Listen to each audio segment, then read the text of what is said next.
চুমুকে। সুপ্রিয় দর্শক, আজকে আমাদের মাঝে উপস্থিত রয়েছেন কুলিনারি আর্টিস্ট আফলাতুল নাহার শিলু। শুভ সকাল আপু, কেমন আছেন? শুভ সকাল, আসসালামু আলাইকুম। ওয়ালাইকুম আসসালাম আপু, আপনি কেমন আছেন? আলহামদুলিল্লাহ ভালো আছি, আপনাকে পেয়ে খুব ভালো লাগছে। আমরা জানি যে আপনি লিড অডিটর হিসেবে কাজ করছেন।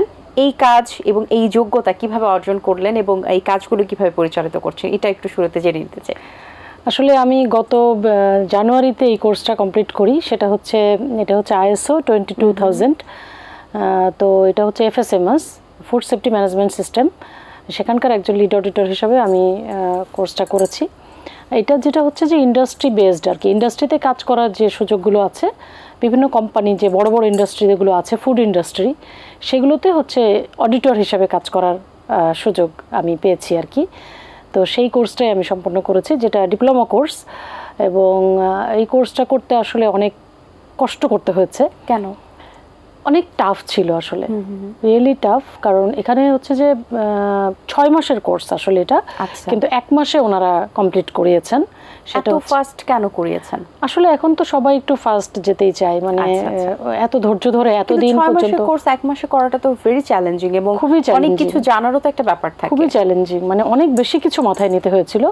কারণ ইন্ডাস্ট্রি পার্সনরা তো ওখানে ছিলেন আসলে, আমি একমাত্র শেফ বা রন্ধনশিল্পী যেটাই বলেন, আমি একমাত্র ওখানে ছিলাম যারা যে হচ্ছে মানে আউট অফ ইন্ডাস্ট্রি।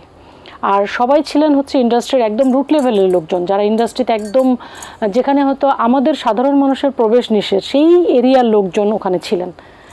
তো সেখানে আমি একজন একেবারেই আনকোড়া একজন, আমি গেলাম। আমার এক সিনিয়র ভাই আমাকে ওখানে নিয়ে গেছেন যে এই কোর্সটা তুমি করো তাহলে ভালো হবে।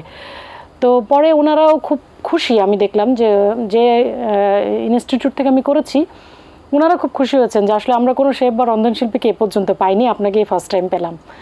বাহ, দারুণ একটা বিষয়। আপনি ইউটিউবে রান্না শেখান। সো ইউটিউবের যে আইডিয়াটা, এটা কবে থেকে এসেছে এবং ইউটিউবে রান্না শেখাতে গিয়ে কতটুকু এনজয় করেন? ইউটিউব করেছি আসলে 2018 সাল থেকে, কিন্তু খুবই ইনঅ্যাক্টিভ ছিলাম আসলে। তখন তো মানে একটা চ্যানেল করতে হয়, সেই জন্য করা, কিন্তু ইউটিউব নিয়ে আসলে কখনো ওইভাবে কাজ করিনি, রেগুলার কাজ করিনি। রেগুলার কাজ করছি গত 1 বছর। গত বছর কোরবানির থেকে আমি অ্যাক্টিভ, একদম ফুললি অ্যাক্টিভ। মানে ধরেন আমি মাসে 12 থেকে 13টা আপলোড দিই।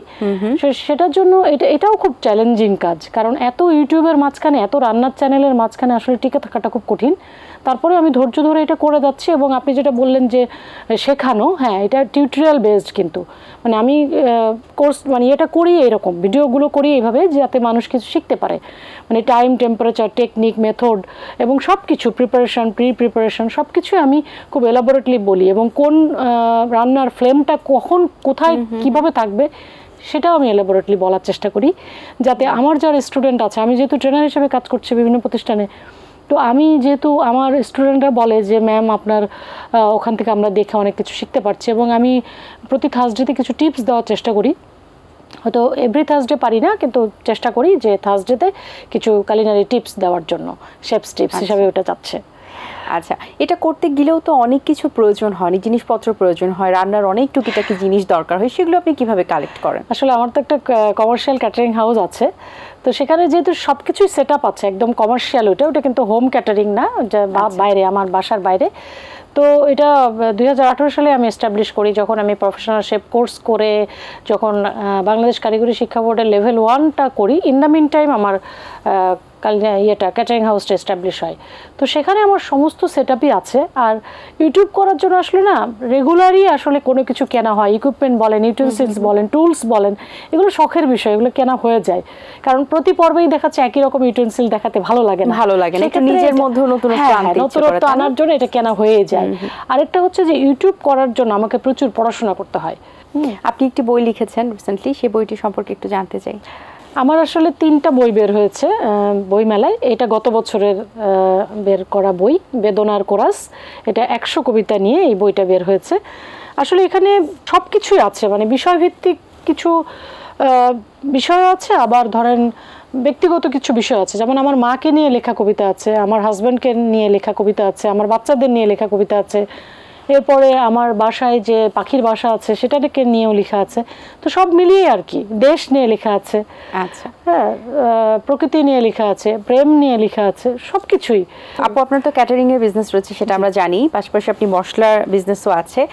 মশলা এমন একটা উপাদান যেটা আসলে রান্নাতে লাগেই লাগে, এবং মশলাটার ঘ্রাণে অনেক কিছু ডিপেন্ড করে আসলে রান্নাটা কেমন হচ্ছে। সো এই মশলার ইনগ্রিডিয়েন্টসের ক্ষেত্রে আপনি কি কি জিনিস মাথায় রাখেন এবং আপনার প্রোডাক্টগুলো কি কি রয়েছে? আমার কমন মশলা সহ অনেক সিগনেচার প্রোডাক্ট আছে, মানে আমার সিগনেচার রেসিপি আছে যেগুলো আমার মৌলিক রেসিপি। আসলে রান্না করতে করতে না একটা সময় তো অনেক মশলারই ব্যবহার হয়, কারণ অনেক ইনগ্রিডিয়েন্টস দিয়ে কিন্তু একটা মশলা তৈরি হয়। যেমন বিরিয়ানির মশলা তৈরি করতে 18টা মশলা লাগে, 18 রকম। তো সেই ক্ষেত্রে আমি যখন প্রতিনিয়ত রান্না করছিলাম বা অর্ডার বেসড কাজগুলো করছিলাম, তখন আমি আসলে বাজারের যে মশলাগুলো বা বিভিন্ন ব্র্যান্ডের যে মশলাগুলো সেগুলোতে আমি স্যাটিসফাইড হতে পারছিলাম না। আর এর আগে আমি অনেক আগে যখন কোর্স করেছি, তখন কিছু কিছু মশলা আমাদেরকে শেখানো হয়েছিল যে কিছু কিছু মশলা, যেমন রোস্টের মশলা, রেজালার মশলা, চাট মশলা, আচার মশলা, তো সেইগুলো নিয়ে আমি অনেক গবেষণা করেছি আসলে, যে এই মশলাগুলো আমাকে স্যাটিসফাইড করতে পারছে না। তখন আমি অনেক চিন্তা ভাবনা করে, এবং আমি র প্রোডাক্টটা নিয়ে আসি সাধারণত একটু বর্ডার এরিয়া থেকে, যেটা একদমই কি বলবো যে অথেন্টিক, এবং আমি যে স্যাফরনটা আনি সেটা কিন্তু ডাইরেক্ট ইরান থেকে আনা। আচ্ছা, তো এইভাবে আমি শুরু করেছি, এবং আমার অনেক সিগনেচার মশলা এখন আছে।